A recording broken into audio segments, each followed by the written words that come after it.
It is Never Run Alone, joined here on the first Friday in December, the month of Christmas. And we'll get to it in a moment, but we do have a Christmas question or two for our warm-up. But joining me via that internet, Cam Merrick and Chris Farron-Cothan, as always, but a very special guest, the Australian marathon record holder, Mr. Andy Buchanan, all the way from Bendigo. How are you, Andy? I'm good, Ren. Thank you for having me on. You've been on me for a while about coming on this podcast, so I'm excited to chat to you boys. And yeah, it's going to be a big weekend of Australian running, so I'm keen to unpack it with you guys. Love it. And boys, how are we? Chris, fresh off a Christmas party last night. Cam's got a Christmas party later today, so either ends of the spectrum there as well. 'Tis the silly season, my friend. 'Tis the season. Nah, it's gonna be good. So we're gonna jump into some of those questions, but before we get to that, as I say, we will be talking about Valencia. There's the race this Sunday, Australian time, 6:15 p.m. for those of you on the East Coast, not in the daylight savings part. And we'll also be, I guess, chatting a little bit about our own running as well, and some questions directly for you, Andy. But first question. That _Gareth wants to know via the Instagram, if you ever want to submit any of those questions. We typically do these at the end of the week when we're recording here, this on the Friday. Gareth wants to know, favorite Christmas movie? Who wants to go first with that? The Holiday. It's a perfect Christmas film. It's a perfect Christmas film. Better than Love Actually, in my opinion. Similar vibes. I've not seen Home it. Alone is probably my second. Oh, wow. Still rom-com action for you? A classic. Yeah. Home Alone's mine, and Love Actually is probably the one below it. It's got to start with the first Home Alone, and then as they got released, they got worse. But I do enjoy a Christmas movie at certain times of the year, though. When's the time for the Christmas movie? Because I think for me, it's too early now as well. Yeah. And like, for me, it's still too early for Christmas carols. You've got to wait till mid-December, personally. And then you go real hard for like 2 weeks. And then they don't exist for another year. I'm 100% on board with that. Yeah. People who have a big run-in is, for me, just by the time you get to the actual day, you're all exhausted and you've gassed out. You know, you got to have a bit of energy coming into it, short, sharp, 2 weeks of power and get out. Yeah, exactly. I actually feel people that work in retail and pretty much all of December, they listen to Christmas carols. Like, that would just be my worst nightmare. Mariah Carey, radio, Michael Bublé. Yeah, exactly. You know, like in late November, they put some tinsel out and just start hearing the Bublé, and it's just like, oh no, I hear it over the shoulder. A funny little bit of Chris lore for you. The last time I watched The Holiday was when Kirsty was in labour giving birth to Finn. Okay. So about a year and 3 months ago. It's her favorite movie, and so she wanted to watch that while she was pushing out a child. So, well, there you go. You didn't think I'd learn that today. That'll get you through. That'll get you through. I reckon it could be mine as well, but I didn't initially go Home Alone, but it is The Holiday.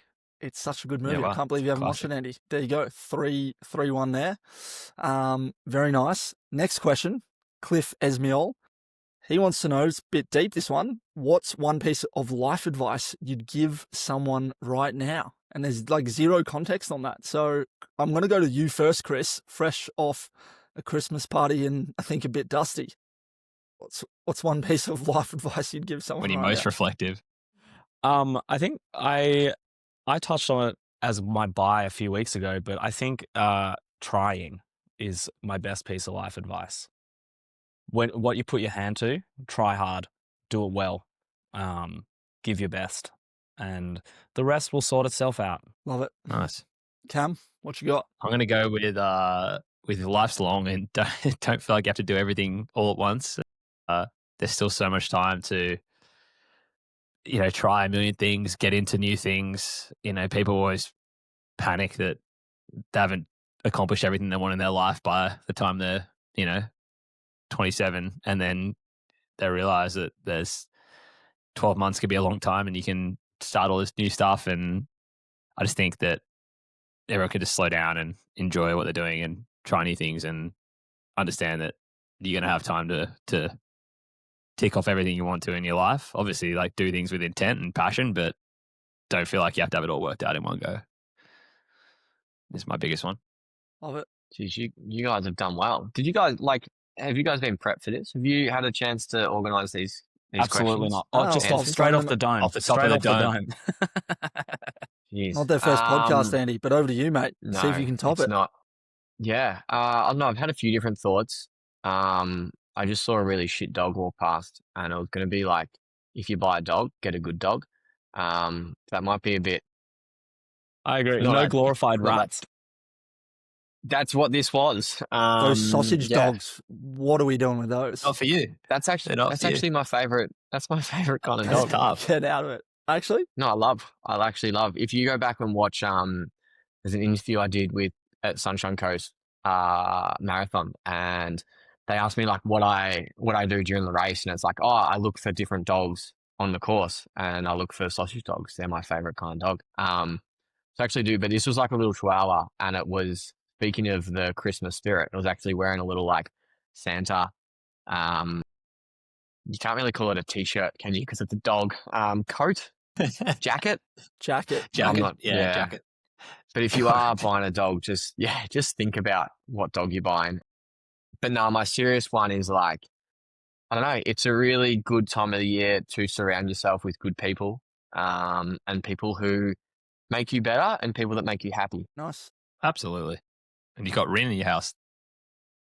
I'm doing the opposite at the moment. It's just going to make you Spoiler. really grateful for when they are around you. Yeah. Yes. I mean, it's good advice. I'd probably say the same. We spoke about it last week. I'm moving back to Victoria soon. Going to be with my girlfriend. I think, yes, surround yourself with those people that mean a lot to you, not just at Christmas time, but do your best to have good people around you. And I think for what we're doing with the pod, we want more of that. We're going to be doing this more regularly. Hopefully some more shows to come, as we said last week. So that would be my advice. There you go. Thank you, Cliff, for the question. Sissy Bergman, one straight for Andy, Chief of Staff here at Zambrero. She told me about this morning. How can I convert you to becoming a Zambrero fan? Andy, a staunch GYG advocate for anyone. Make better burritos. Not playing. No, I quite like the burritos at Zambreros. I just I hate they don't have chips, and I really don't like they don't do anything breakfast, and they don't have tacos. Like, my go-to order at GYG is the tacos. So that's it. You need to get a bigger range. Pretty simple. Great feedback. Phenomenal feedback. Actionable stuff. Yeah, actionable stuff. She'll love Chips that. are She very told me easy this as morning well. she was going to sneak that in. She more than snuck it in. No, very good. Well, there's some questions. We've got some more to come throughout the episode, but thank you to all who have submitted.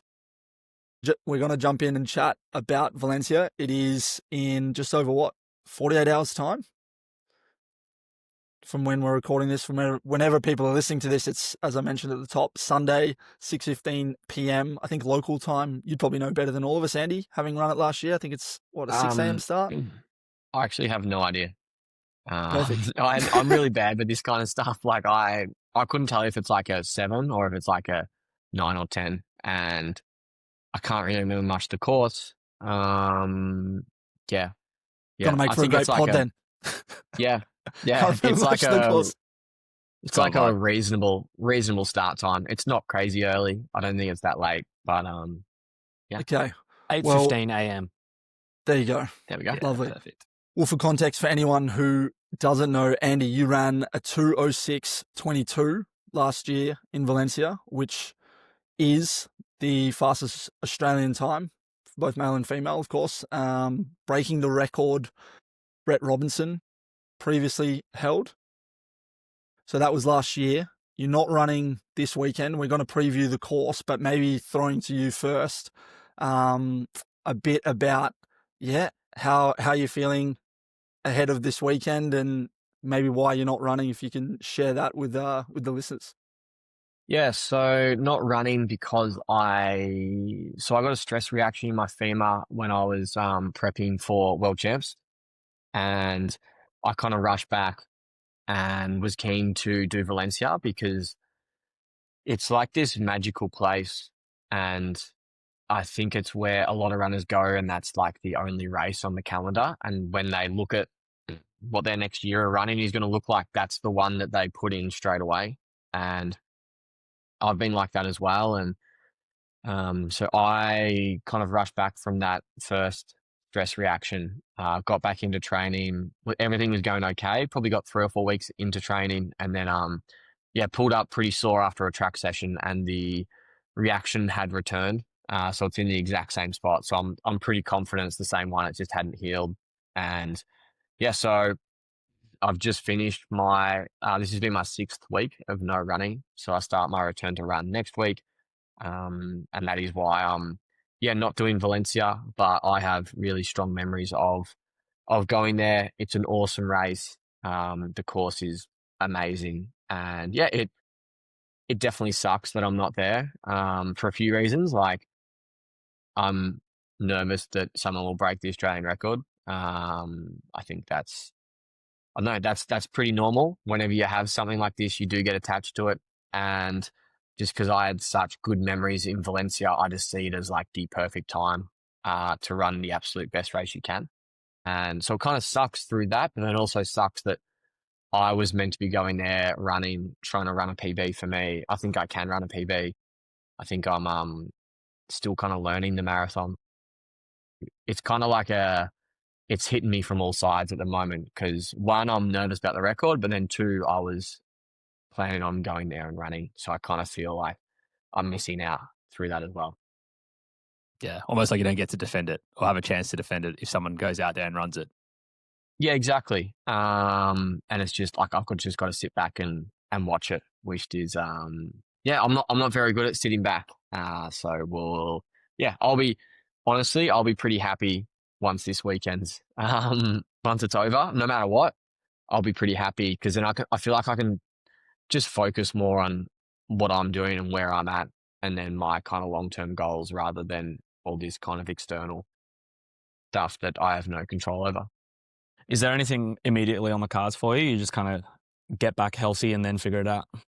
Yeah, I actively told my coach and manager, and they actively told me as well, that let's not make any race plans. Let's just get the body 100% Awesome. before we even start looking at anything.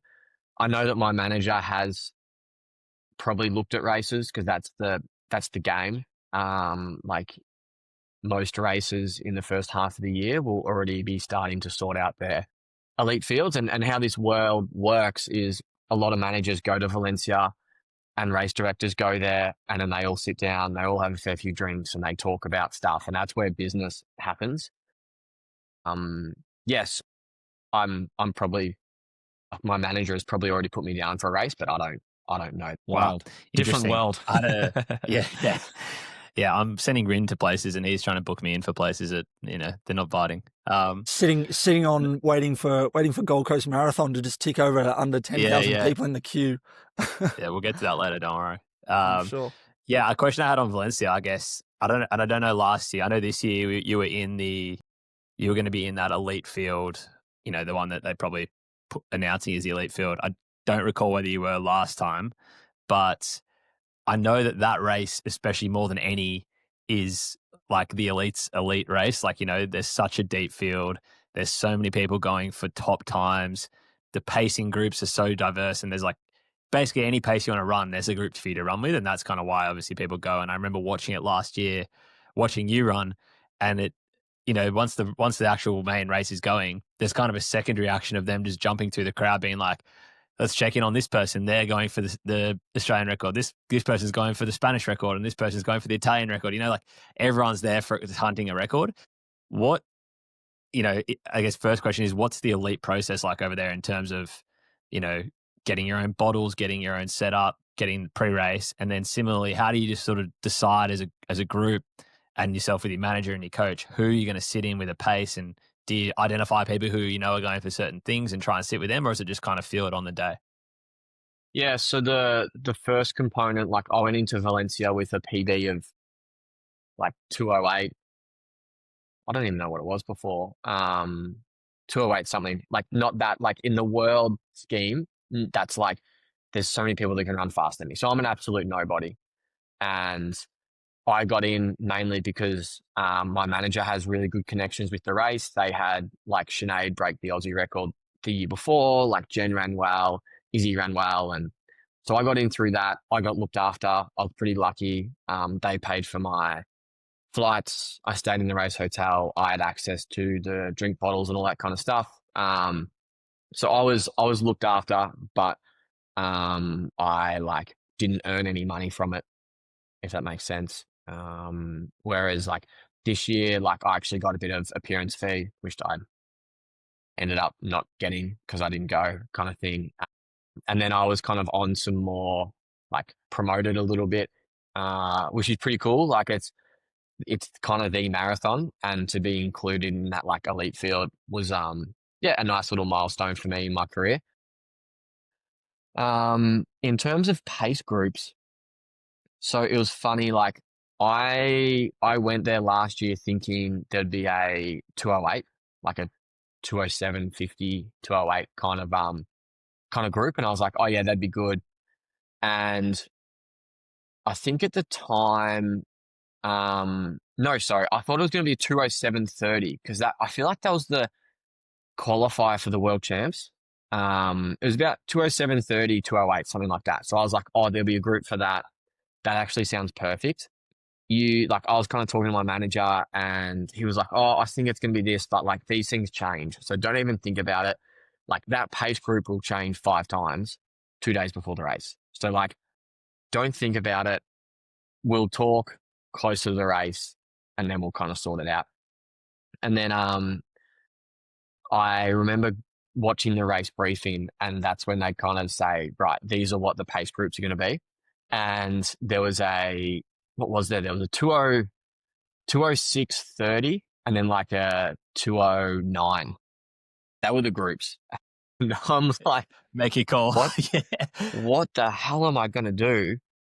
And I was stressing, and I was like in the race hotel trying to get people, like trying to muster up a bit of a group between the people that were racing, and like, hey, let's try and get a like 207.30 group and get the group going. Yeah. Yeah, exactly. It was like I was on like a campaign trail trying to be like, yeah, vote exactly. one for this 207.30 group. And I was talking to Mark, he's the race director, and I was like, what happened to this group? And he's like, no one wanted to do it, so we're not going with that anymore. And it wasn't until the night before when I spoke to Nick, my manager, and Scott, my coach, and they were just like, look, we think you just go with the 206.30 group. And I was like, that's way too far. Like, I'm like, nah. And they're like, no, we think you should. And I was like, I went to bed that night not knowing what I was going to do. And me and my coach come up with a plan, and I was like, we were going to use the first 10K as a bit of like a tester. I was going to run with the group, and we had pretty specific 5K splits. And I was like, just because that group says they're going to run like 206.30 doesn't mean they might run a second or two a K too fast. And all of a sudden you're on like 206 flat pace. Like it can easily happen. Like they're not robots, they're humans. For sure. So we had pretty specific 5K splits. And I was like, right, the first two, like the first 10K, just like put yourself in it. Just focus on those 5K splits, and then you're going to have to make a call at 10K. And I think they were pretty much bang on what we thought they were going to be. But I was sitting in the group and I was like, this is too fast. Like I was not confident at all. There was a stage there where I was, one of the guys that I was like, hey, let's go with this 207.30 group kind of thing. That wasn't a group. It was just me and him. He was at the back of the pack. I kind of shared my plan with him because like he's an American, we're not competitors. If you can kind of drag people along with you, like the more people you have in a marathon around you, the better. We were chilling at the back, and I remember at about 12 to 14K-ish, I'm sitting there and I'm like, this is too fast. Like I can't do this. Like I'm not going to make the distance. I'm not going to finish. It's going to be DNF. Have you ever touched those like race paces in length? Or so this was like completely fresh for you?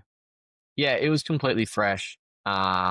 And I do a lot of my training here in Bendigo where I train within myself, and I do this certain session where every time I've done it, I've then gone and raced at a very similar pace.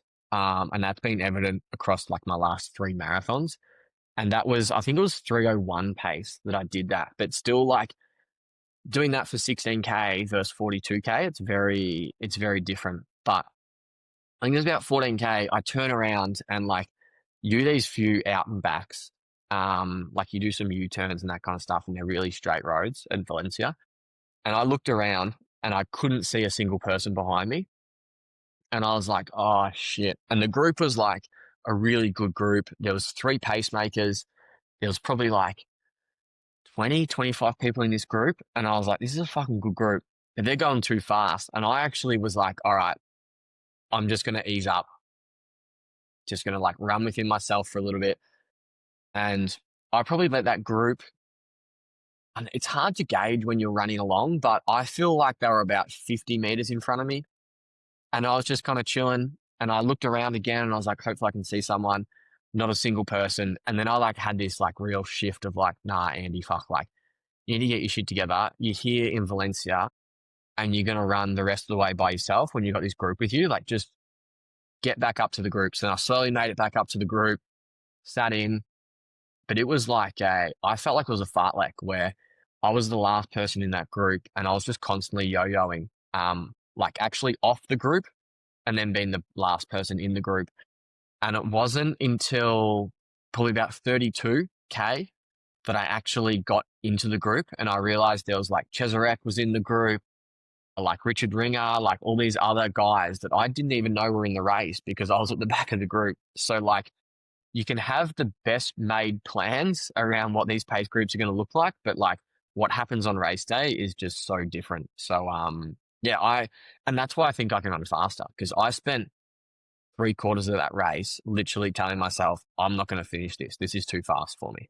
And it wasn't probably until about 30K, maybe about 28K that I was like, no, this is it. This is where I need to like, this is my group.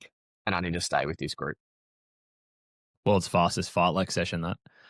Literally, yeah. Crazy. That just reminds me of your Gold Coast half marathon, watching that and sort of, I feel like I remember you talking about it after having that discipline to sort of, when the group's surging a bit, hold back and just back yourself in that you'll be able to chip away at them in the end and sort of, you know, in that situation, give them fifth, like obviously don't let them go completely, but keep them in eyesight and know that if they start coming back to you, you can keep chipping away. Like having that discipline is, and again, obviously that's looking from the outside and internally you're going, they're too quick. I can't hang on. Like I'm being thrown off the back, but it's interesting to hear the mindset and watch it from the outside. Yeah. I know like that Gold Coast race, like a few people have kind of said to me like, oh, you were clearly feeling good. Why don't you just stay with the group? And it's like the way I describe a marathon and a half marathon is it's a roller coaster. Like there's so many ups and downs. And I think like the faster you get, the better you get. You still have those downs, but it's like I now have the confidence where it's like, I won't stress and I'll just kind of run within myself, focus on myself, knowing that if I start to get a sniff, like all of a sudden, if I get back into that group, I know I'm going to win the race kind of thing. So it's like, yeah, it's funny, and I wouldn't recommend people using that as their race plan.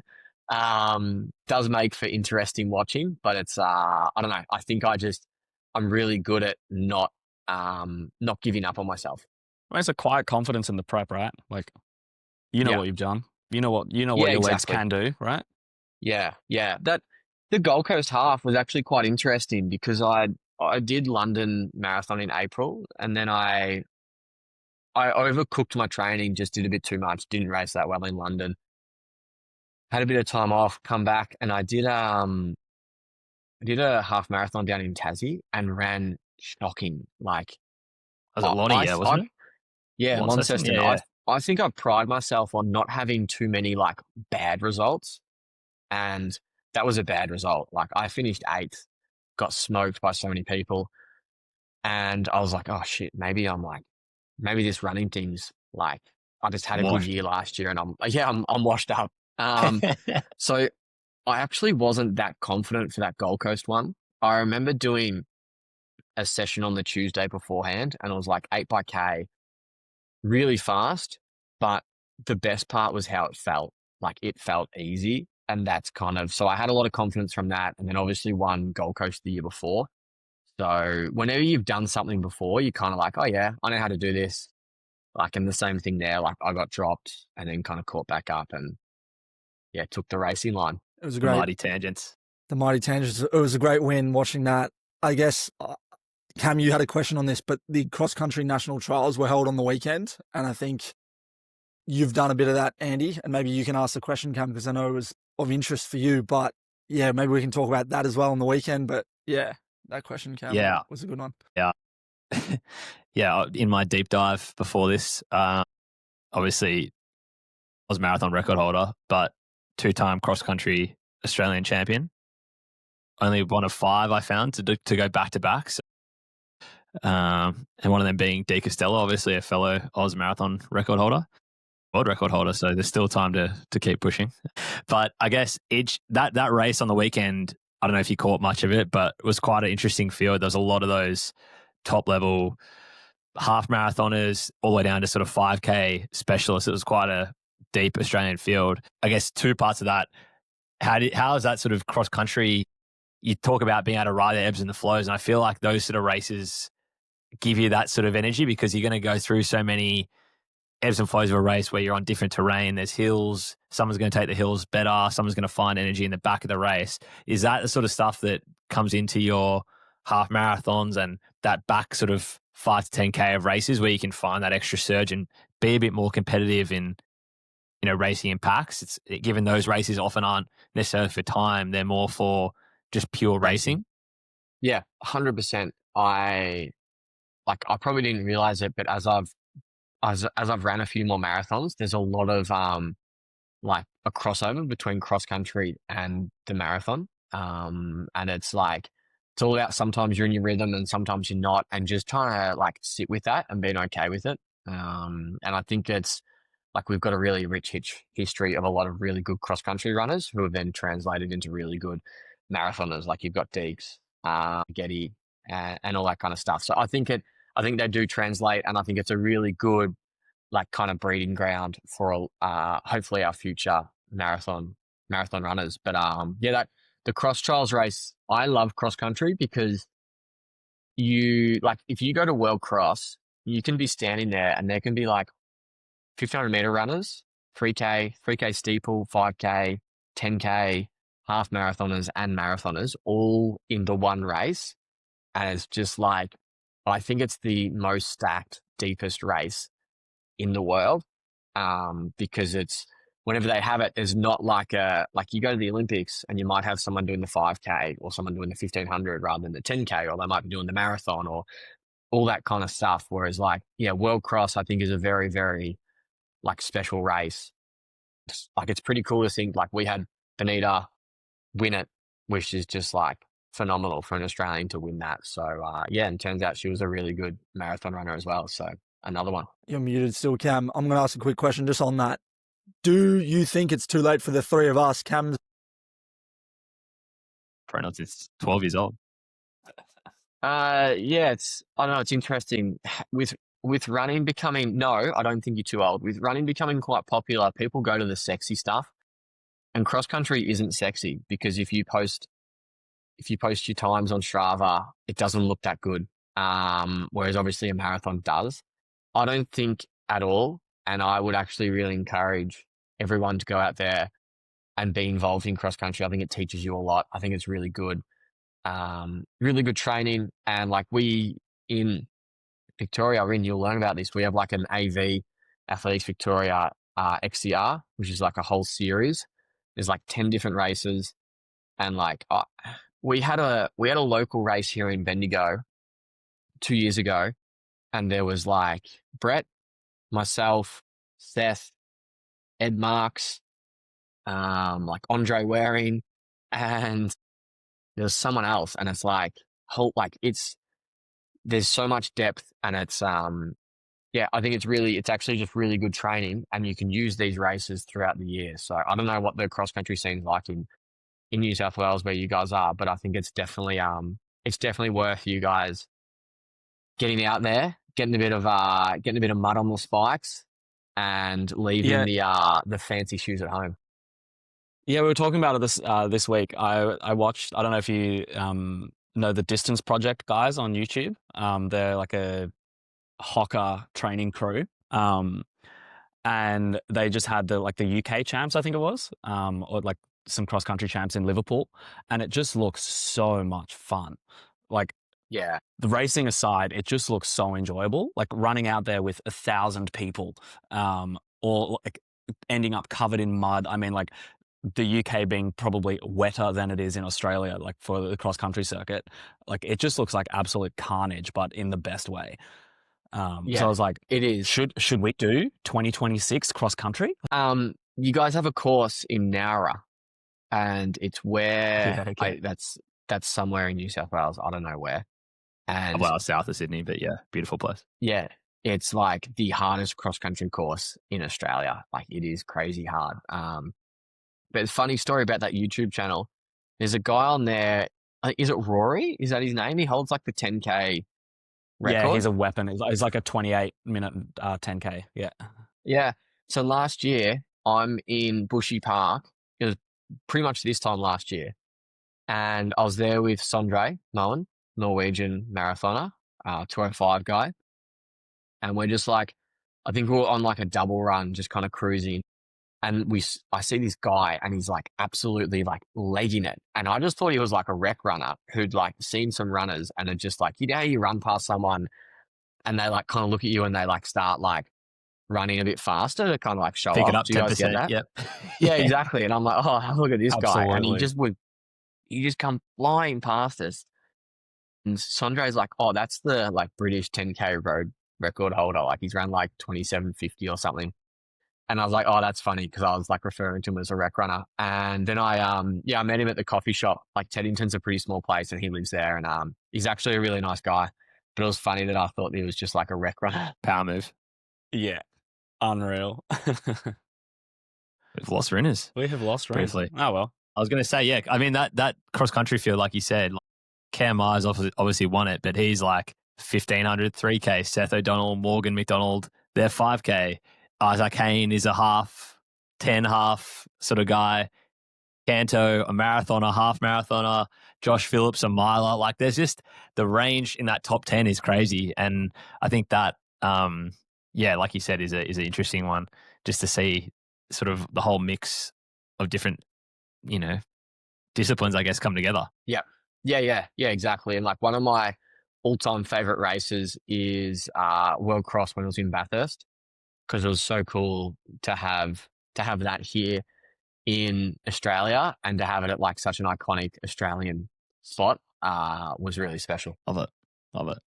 I had a question on you mentioned Moneghetti before, and I read somewhere that he, is one of your heroes of running, and I think he's also someone that I look up to a lot. I was lucky enough to meet him as I crossed the finish line in Melbourne, and literally was probably in a state of delirium just finishing a marathon. But I just kind of went up to him and was like, Steve, big fan, mate. Just shook his hand and said, hey, and chatted to him for like 2 minutes. He gave me time when he didn't have to. He was a great guy. But you mentioned that in what I read that one of the things you look up to about him is his impact on his hometown, being from Ballarat. And obviously he's built the Ballarat Marathon to now be sort of becoming one of those prestige marathons in Australia. And also on top of that, his 2000 Olympics, his Australian Olympic sort of prestige. He was a flag bearer. Like it's just a synonymous name with Australian running and athletics and Olympics. You obviously rep really hard for Bendigo. Where do you sort of see that Bendigo running scene emerging? You're obviously investing a lot of your time there. You do your training there. Like where do you sort of see Bendigo running going?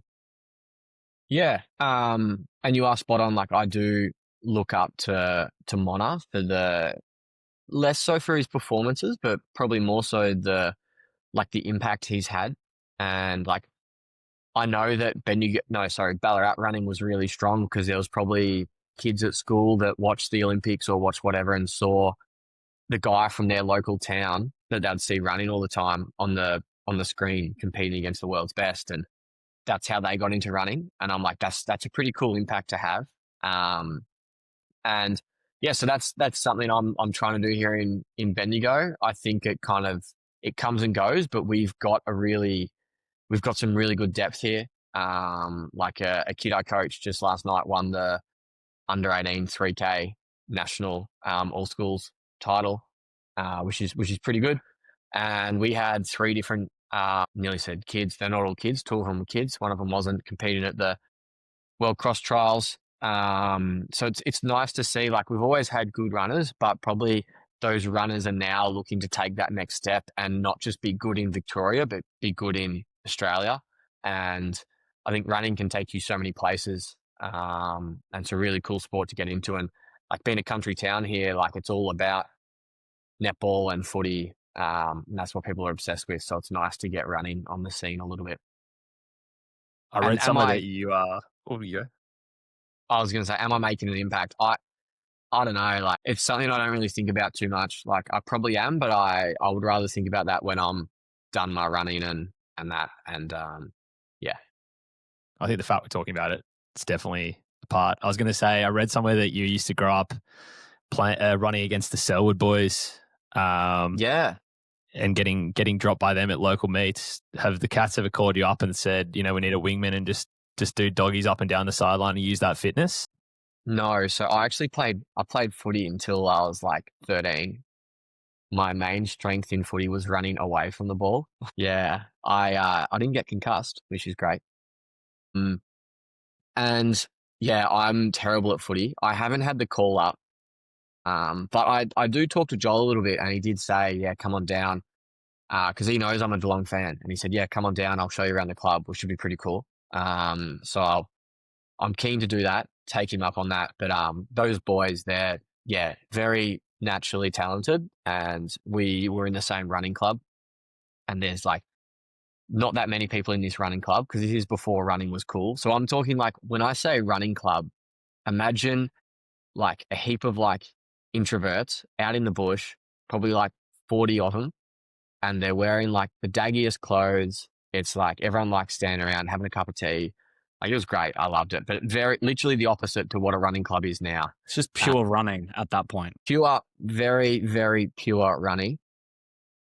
And I'd rock up, and whenever I'd see one of them, I'd be like, oh, damn, there goes the fastest time ribbon in the 1K, because these boys are going to absolutely smoke me. Competitive boys are Selwoods. I mean, that's why you're all good athletes, because you were there for the purity of the sport, not for the freebies.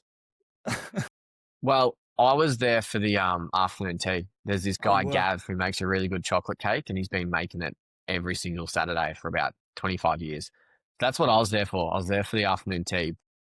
It was, I know what you mean, and it wasn't to post it on Strava. It wasn't to take a heap of photos. It wasn't to do all this kind of external stuff. It was more so internal. On that note of the kind of external stuff, how are you finding managing Andy the runner and Andy the brand? Yeah. I don't know. It's been really hard since I've been injured. Like, I've stopped working as a teacher. I still work a little bit, but nowhere near as much, because I wanted to try to have more time to recover. And it's been really hard because I haven't been running. So it's like I just sit around. Like, Rin's seen me struggle with a jigsaw puzzle. I've started just trying to do different things to keep myself busy. And it's, I don't know, we don't make, well, I don't make a lot of money through running. I can kind of support myself at the moment, but it's not like I'm setting myself up to retire and live a extravagant life, but that's okay. I'm kind of living in the moment. But for a long time, I just let my running do the talking, and I like that. But there comes a point where it's like, you actually need to try to get something from this to support yourself. And yeah, I get quite frustrated that brands look after, like, it's like times don't matter anymore.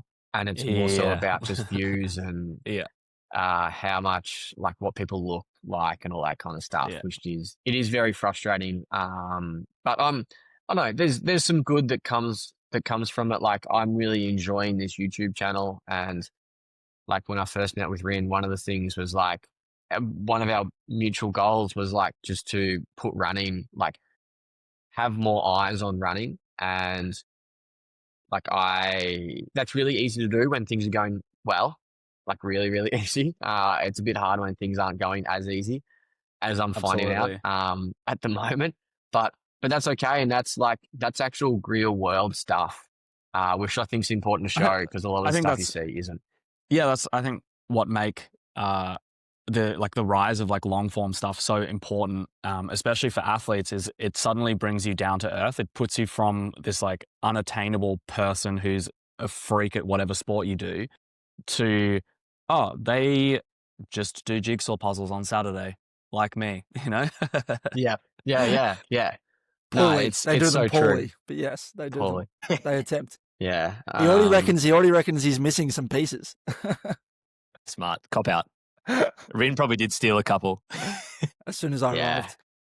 Yeah. I mean, I think it's probably something that people don't think about, is that you, for a while, well, until, like you said, recently, are probably balancing other work as well. And I know you have the shop that you do as well. Like, you know, we're all managing full-time jobs as well as trying to run and whatever, but it's, as you get to that top level, the balance of it becomes harder and harder. And I guess now that you got to try and recontextualize your training to be towards recovery and getting back to running rather than like elevating yourself to the top level, it's a tough sort of mental challenge in itself.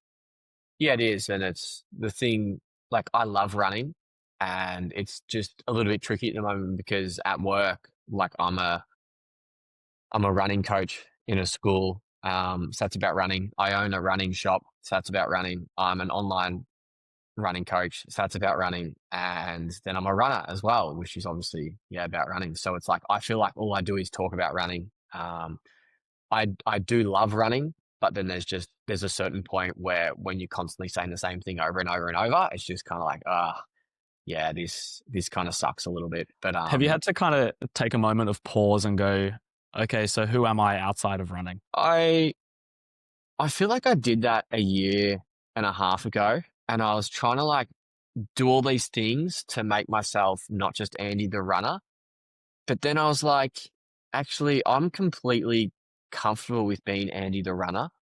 And I feel like with running, you associate yourself with so many different people. Like Rim would have seen it this morning at the shop run. Like it's such a diverse group of people. And it's like you can be talking to a 14-year-old kid, but then you can also be talking to a like 60-year-old lady. I go on a long run here in Bendigo, and the range of different conversations I have, it's not like if I was in like a pro training group and we were all around the same age and we were all just runners, I'd feel like I'd need some other stuff to do. But I'm actually like completely fine with being Andy the runner. Yeah. I mean, like all of the kind of things that you touched on there, like the shop, the coaching, the teaching, like while they are all running based, there is such range across all of it. So it's not like you're this one track elite guy only talking to elite people. So it does give you that, like scratches that itch of outside running, I guess. Yeah.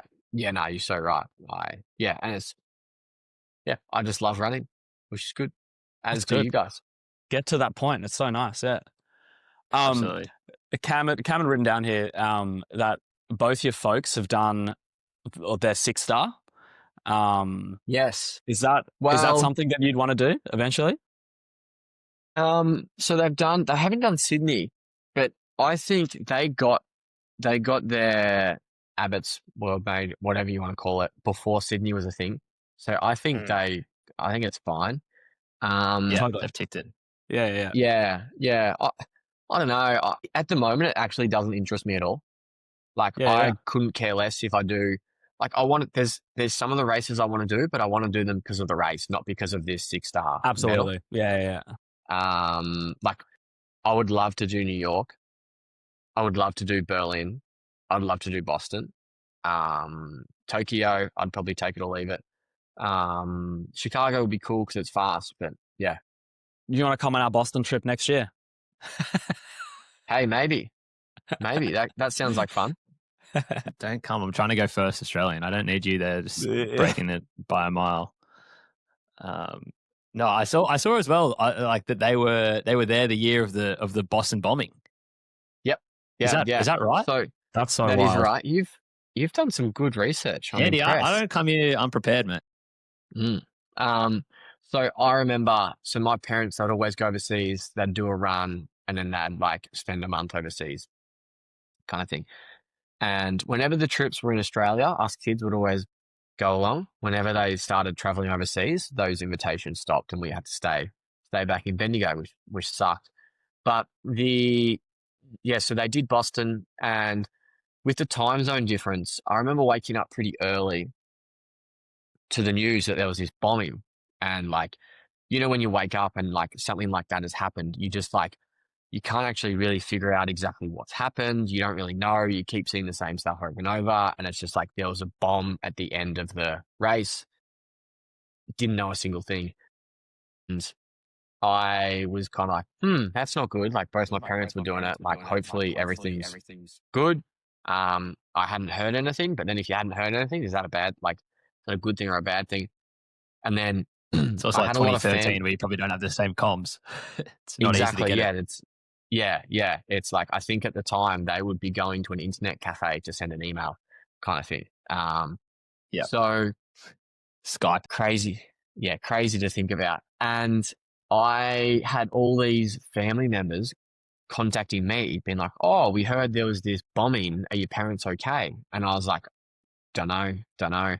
Had like Channel 7 News call me and be like, oh yeah, we heard, like, are we able to talk to your parents? And I was like, I haven't spoken to them. So yeah, let me go talk to them first. And then I get an email. Yeah, exactly. Yeah. I get this email from Dad, and like his name's Alan Buchanan, Mum's name's Jenny. And he would often just in like short form be like AB, JB. And he sent an email and it was like good day. No, tough day. We both enjoyed it. AB, like 3:02, JB 3:30, whatever it was. Here in Boston for a few more days. That was it. And then I kind of replied back and I was like, what the hell? Like, are you guys okay? And he's like, yeah, we're back in the hotel. I think there was some gas bottles that exploded at the end. Not really too sure what's happening. Just like super chilled. And I was like, okay, well, at least they're alive. Whoa. And then things like really escalated. And because they were just tourists, so like you wouldn't be like actively listening to the news. Like they wouldn't have had smartphones. Like they weren't on. Yeah, exactly. Social media is not there at the same time. Exactly. Yeah. So, and then they kind of had to get out of Boston because it was locking down and all this kind of stuff. So it made it to a pretty like, I don't know. I often ask them what their favorite race was, and Boston's mentioned, but I feel like it puts a bit of a tarnish on it because they, obviously it's a pretty, like a few people died, and it's like, I think us runners felt it as a bit of an attack on like, hey, it was just people going, like doing a marathon, and they wanted to like instill terror on us. So, but yeah, that's the Boston Marathon story. There you go. Well, we're all going back in April, and hopefully, get it through unscathed. And yeah, unreal. Maybe we'll see you there. Fingers crossed. Maybe. Who knows? Hopefully not for you because you're chasing that first Aussie. Exactly right. We'll race each other one day, man. Wow, call out on the pod. Perfect. I love that. Well, speaking of, shall we jump into a bit more of the course preview for Valencia this weekend? I don't know if you've seen, guys, but hot weather and strong winds are predicted this Sunday. So this is exactly what I was praying for. That record might Andy's not been doing the rain dance effectively for the heat and for the wind. It's hot in Bendigo. He's just been flowing it across whatever ocean, either ocean probably. Warm it's always weather. something like 70% humidity at gun time, and then it getting up to like 20-ish, 22 degrees, some heavy wind. So they're going to have to be working to come for that record, mate. What was the conditions like last year, Andy? Jeez, because obviously you've still got to be fit. You've got to be enormously fit, and everything has to go right. But weather is something that you can't you can't predict, months out. And then it's just, here we are 2 days out and we hear that it's going to be hot and windy. Yeah. I can't remember the weather last year. Which is like, that's a good thing. Do you know what I mean? I'm not like, Probably I'm means just it was saying, good, like, yeah. yeah, exactly. Like if you're going out about, like, if you went for a run this morning and you can't remember what the weather was like, chances are it was actually perfect because you didn't notice the headwind. It wasn't hot, it wasn't rain, whatever it was. But one of the reasons why this race is so good, because the weather in Spain in December is really, really stable. And it's like, that's why this is probably making news, because that does sound quite hot. I found it to be like perfect temperatures where you warmed up with a long sleeve on and then you'll kind of stand on the start line a little bit cold, which is what you kind of want. Perfect. Yeah, exactly. And no, I mean, yeah, I can't remember any wind really. The whole time I was in Valencia, I feel like I didn't notice any wind at all. And the course is actually quite protected because you're constantly running in between a fair few buildings, and that kind of stuff. And it doesn't, like Sydney, like I feel like their buildings turn into like wind tunnels, whereas I don't know what it was, but there was just like, I didn't notice that at all in Valencia. And there's no certain part of the course that I remember where there was like, yeah, bad weather. Yeah, the CBD here is notorious for being an absolute gale force wind tunnel. So it's kind of, you'll be fine going out one way and then you turn left and you're like bang, and then you turn left again and you're like, wait, how am I still getting hit with a headwind? Tough. Follow you. Should we go over this the Australian field? I think maybe Cam, you kick us off with the internationals, and then maybe we can preview the Aussies last. Save the best till last. Sounds good. I'll go through quickly. I mean, the key ones to talk out for the women, it's Jeff Chichir and Bariso, the last two Valencia record holders. The latter being 2:14.58, fifth all time for the women. So I think that'll be really interesting to watch her. And then on the men's side, it's Cisse Lemmer and John Career, I think, is a late in for the men's after DNFing Chicago. And obviously him and Sawe are probably the two, I guess, at that top, trying to push the world record sort of stuff. Sawe obviously tried to in Berlin, and, weather we were talking about probably wasn't as favorable. And then, he also Career went for it at Chicago and kind of DNF'd. And anyway, those two both, at right on that 202 sort of range. It's going to be really interesting to see how they go and whether someone does make a crack at the world record and try and go out at that. I think it'll be interesting. Valencia as well also obviously has people go there and have their debut and try and throw down a fast time. If people are going up from half marathon like Sawe did last year, like, there can also just be people come out of nowhere and potentially be in the mix. It's going to be obviously a stacked elite field given the prestige of the race and people trying to set fast times. And it's $1 million prize money, right? Announced by them this past week if you break the world record there. Yeah, correct. Yeah, big.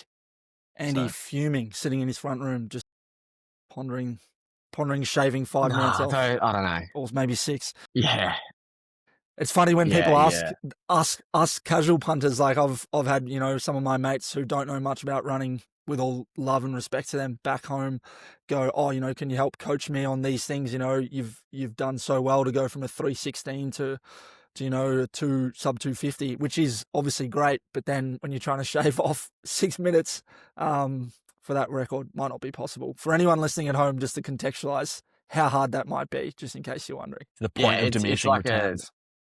I consider them to be like in a different race, and like I reckon in Valencia last year, we might have been the 3rd or 4th group on the road. So like if you think about, if you were there standing there watching, if early on in the race there would have been 50, 60 athletes come through before my group came through. And it's just like, that's so many people.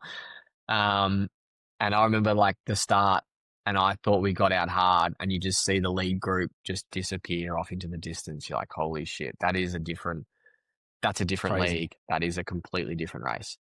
You ended up coming 16th though, right? Like it's not. Maybe you caught some people, or I think you came 16th overall. Valencia. Yeah, well, of it, like a lot of those people drop out. Like it is crazy, and this is the one where people go to have a swing. Like Guy did it a few years ago and was like just went out way too hard, and I don't know. It's one of those things where a marathon's really fucking hard, and it's not one of those like races where I don't like it when athletes say, "Oh, I had a crack and it just wasn't my day," because a marathon just isn't one of those ones where you can just like throw it at the wall and see if it sticks, because it's not going to stick. Like, and it's I don't know, and it will return serve and go, "You idiot." Yeah. Yes, exactly. So, I love this stat. It'd be interesting to see that. Oh, sorry, you go. That John Career, is he the guy that won? Did he win Boston? He won Boston, and then he won. What was the other one he won? He won Chicago. No, he won another one. Oh, maybe New York. I don't know. He's won 2 back-to-back. He won back-to-back majors. Is what I'm. Yeah. Wow. What I'm thinking. So yeah, because he made a really big move in Boston, and they were running fast, and I was like, oh wow. So it'll be interesting to see him like target a really fast race. And Valencia, they have this thing where it's like they are obsessed with records, like absolutely obsessed. Like their whole thing is like, we want to try and get as many national records as we can, or like, and for them to get a world record would be like huge, like absolutely huge. So I know they'll be doing absolutely everything and working with John to pretty much make it as possible as possible. Yeah, I think they went out at that without pace getting in Chicago. Yeah. So without getting the Kipchoge flying X going for him and making it course there's legal. obviously a few things, but like one thing they do really well is they have the longest drinks tables in the world, and Izzy Bat Doyle actually got this last year, and I was so jealous. So she got a whole table to herself. So the drinks tables, that is what awesome. it is. It's like men are on one side, women are on the other side, and there's like, I think there's 20 tables. There's about 20 tables that are individual tables, right? So if you're bib number 1, you're the very first table. If you're bib number 3, you're the third table, but you have a whole table to yourself. And then after that, there's like the, say, 20 to 25, 25 to 30, they're all on tables. So I had like, my table was, I think I had like 5 bottles on it, which is like, that's still pretty good. And but I was like, holy shit, Izzy, you have made it in life. You have a whole table for you. And that probably would have been me this year, I think. Because I think I would have been in the top 20. For sure. Which would have been, for sure. Yeah, that's a big life goal. So hopefully I get that. But that's just one thing. It's one of those little things that add up. They really look after you and do a lot of that stuff, just because that, like, those drink stations are hectic. And yeah. I remember Gold Coast where it was like they had a bunch of long tables, and it was like the front side of the table was the like elite field, and then the back side of it was like preferred start. So there was probably like maybe 10 bottles on the long table, and then like 30 bottles on the preferred start. So you're diving in, like trying to grab what you can get, and like at the end of mine, at the 40K mark, every bottle was there before, and I get to the 40K mark, and like I go to reach the bottle and there's nothing there, and I'm like, done, gone. Like someone's knocked it over, or it's been taken off. But Melbourne was like a little trestle table. There's probably only like 15 bottles on there, but it was that sort of single bottle one is great. Big lead in, get it sorted. Yeah, and being able to see it is so important. Like 100%. The best is when you do like Olympics, Com Games, and you literally have someone there holding the bottle for you, and you know it's going to be there, and it's that's a really nice, and that's what that's what that was me in Melbourne, and a little bit of Gold Coast actually. Jeez, yeah, look at you, Cam, you're moving up in the world. Slowly but surely, mate. Slowly but surely. Speaking of good people, with Valencia, I think I heard this on FTK, and I had a bit of a look into it, but last week on FTK, they mentioned how many people under 220 come in. So I had a look. Any guesses as to what it is? You might know, Cam. You've probably 130. Yeah, I was going to say 150. Andy, how many people under 220? Valencia, have a guess. Come on, throw a number. 280. It is 135. So Cam's Jeez. pretty bang on, and that's 135 runners. What was your time in the end, Cam? I think 221 in Melbourne. 221. Right. So you're not even top 140, because then I think there's still a couple of people a bit quicker Up it in. than that. Well, you might not get a table, is all I'm saying, in Valencia. So you have to fly me over as well, and Yeah. I'll be your bottle Yeah. boy. Water boy. Yeah. Carb mix boy. Smart. Lovely. Yeah, exactly. Should we go on to, speaking of Izzy, We should definitely talk about the Aussie field. Let's go. Start with the ladies. I It's reckon. so stacked. Ladies That's first. It's so stacked. The ladies, I think, is probably one of the most stacked. Like, you've got Gregson, Izzy Batt, and Stenson all probably trying to hunt for that Sinead Diver record 221. I'll be interested to see how they go with that. And then obviously on the guy side, you've got Brett Robinson, Haftu, Strinzos, Ryan Gregson, little family trip out of it. Tom DeCanto going over there.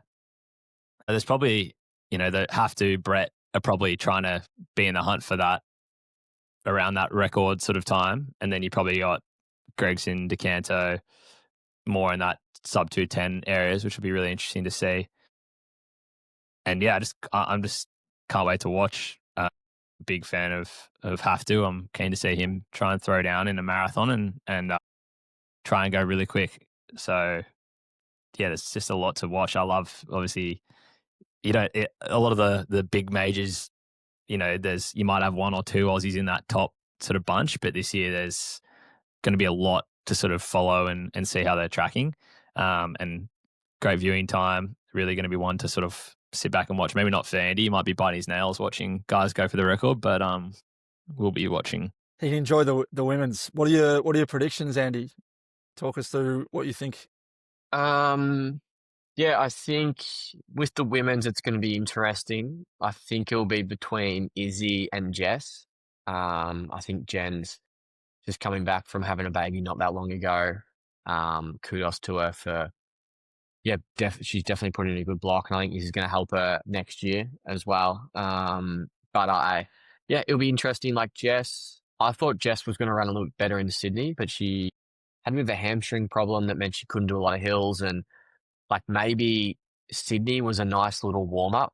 She's a really experienced athlete, and it wouldn't surprise me if that was like all part of a bigger picture of trying to peak in December. And I'm really excited to see what Jess can do. Like, she's a freak, and the amount of training she can do, the different races she can do, the fact she's still running track and marathons is awesome. I think she'll get that record. I just watched her latest vlog, like her final vlog before Valencia, and she looks so freaking dialed. She's so ready. It's pretty incredible to see how she's moving. Yeah. And it's like I've told her this, and I think to run better, she needs to do less races, focus more on the marathon. So it'll be interesting to see how she goes there. She's ran Valencia before. This is her third year in a row she's done it, so she knows what it's like. She knows what the race hotel is like. She probably remembers the course a little bit better than me, knows the start time, all that kind of stuff. So yeah, wait and see there. I think it's kind of cool that Jess and Izzy are from Adelaide, so it'll be cool to see them in the same group, hopefully. And hopefully I don't know what the Spanish women are doing, but it'd be awesome if there's a Spanish lady around that same pace, so therefore we get a bit of camera action on it. But yeah, I think Jen will be back a little bit. I think with the guys, like Haftu's made it pretty clear that he is going for the record. I think that's pretty, it's definitely bold of him, adding that pressure onto himself. It was one thing that I found worked well for me is I was not even targeting it. Like as I said before, like I was going there trying to run the world champs qualifier of, I'm not sure what it was, or running like 207.30-ish. Like that was the goal. And I don't think a single person thought I was going to run the record, and I definitely didn't. I think that was good because it meant I was just focused on the race and I was racing to how I felt rather than racing to my watch and trying to run a certain time. How many marathons deep is have to? This is like very early for him, right? Yeah, this will be his third. Yeah. Unreal. Yeah. Yeah. So, and he's got potential. He's a very talented guy. Totally. It's just, I don't know, it's hard to know who really knows how he goes at absorbing all the carbs he needs to absorb. Who knows how he goes having his drinks and going through those rough patches. Like, how does he respond to that? Who knows? Like, he could come out and run low 206, or he might run 208. If he runs 208, that's still a great run because it's he's still so early on. And Brett, who knows? Like, he hasn't ran well for a while. I think he'll probably be the first to admit that. But he was the Australian record holder for the marathon. He was the main person who broke through. Like, so many people were trying to run that record for 20, 30 years. He's the Australian half marathon record holder. So he's class. He's never ran Valencia before. So maybe this is the secret course, PB course kind of thing that he needs. So yeah, I have no idea what he's going to run. I think the main threat is probably have to. I'm very excited to see Tom Buchanan. I think he can run 209 something. It's like a fine wine. He was so good at Sydney. Spectating Sydney and just seeing him looking so comfortable the whole way was pretty incredible. Yeah. So I'm excited to see that. And I love that he works full time, owns his own business, and he's putting in the effort to go to Valencia. I think that's pretty cool. So one of us. It's going to be fun to watch this Sunday. As I've mentioned multiple times, good luck to everyone running. If there's any average punters like the other, I'd say 3 of us, but Cam's probably midway. It's you and me, Chris, average punters like us. Running, good luck. Let us know. Shall we jump into buy-sell, gents? I feel like we might be a bit pressed for time here. Buy-sell, what do we think? Andy probably doesn't know what buy-sell is, so we'll explain it to you briefly, and then we'll give you 3 examples. But for anyone new listening, we do a segment at the end of each episode where we let you know what we're buying, something that we've enjoyed this past week that we'd like to see more of, or something that we're selling. So basically the opposite of that, something that we want to get rid of. Perhaps sausage dogs, not if you're Andy Buchanan. I'm not that harsh, so I won't say sausage dogs, but I'll kick us off. And my first one is, I basically don't know if I want to buy or sell this. It's hard because I think I want to steal it. I want to buy the idea of helping the person. So essentially, I'll explain the scenario. I was on my bike coming back from a run last week, and I saw a guy running in lifestyle New Balances, like in 1906s, not shoes that you probably should be running in these days.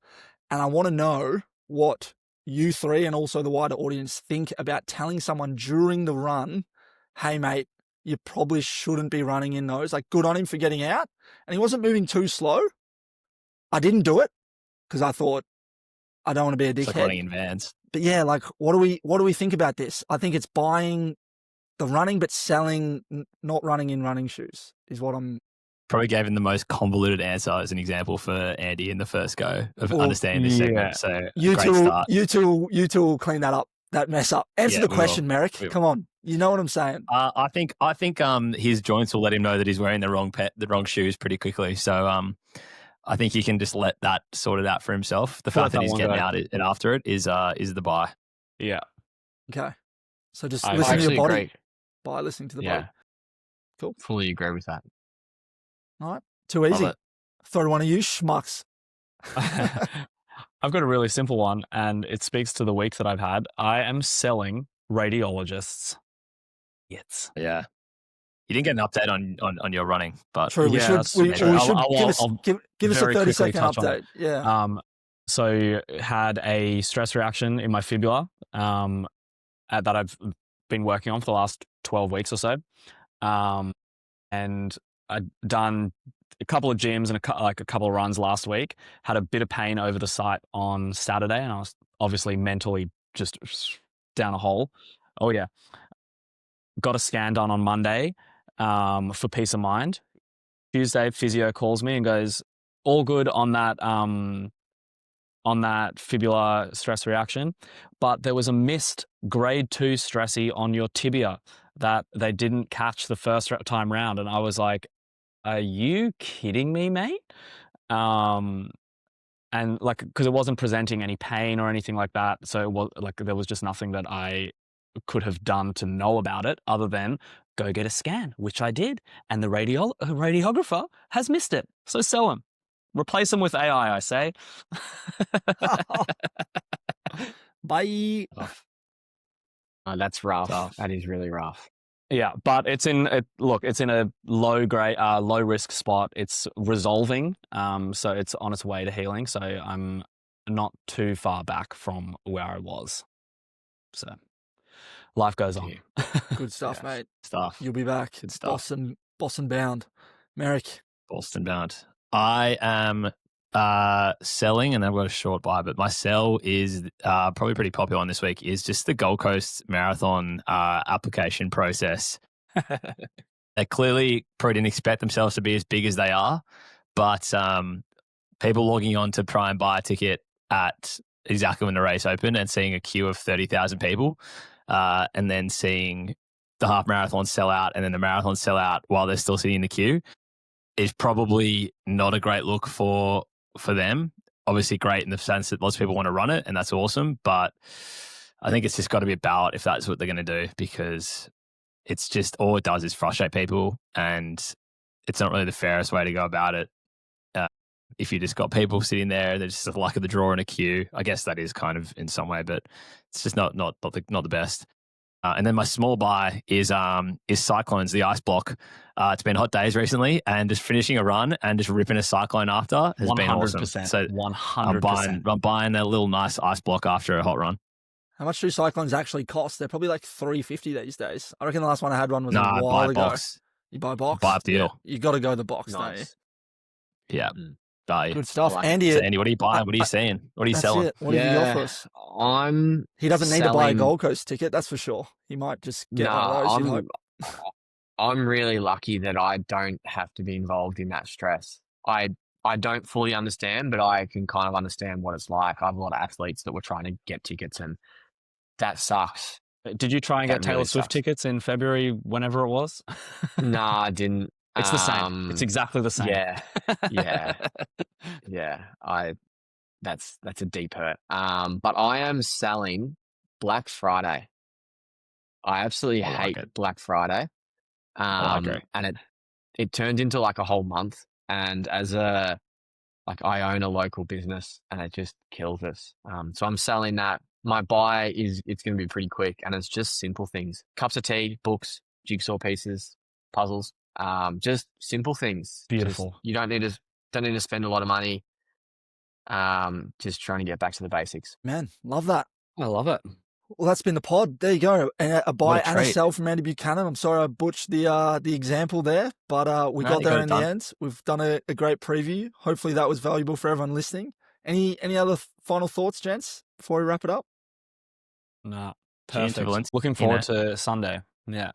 Yeah, three of Get us looking involved forward to when it. Andy's back. Bring on that shit weather, hey? Perfect. Talking of non-record cyclones, conditions. Yeah. Yeah. Nah, thank you for your time, Love it. Andy. Appreciate you coming on. Maybe one day we'll have to do one of these in person. I don't know if my internet worked throughout this. I think I dropped out, but hopefully everyone That's enjoyed all right. listening. And that is another episode of Never Run Alone. Come one, come all, come running. I'm running. Come Bang. running. There you go. I'm running. You guys didn't tell me we had a sign off. Next He's time. right.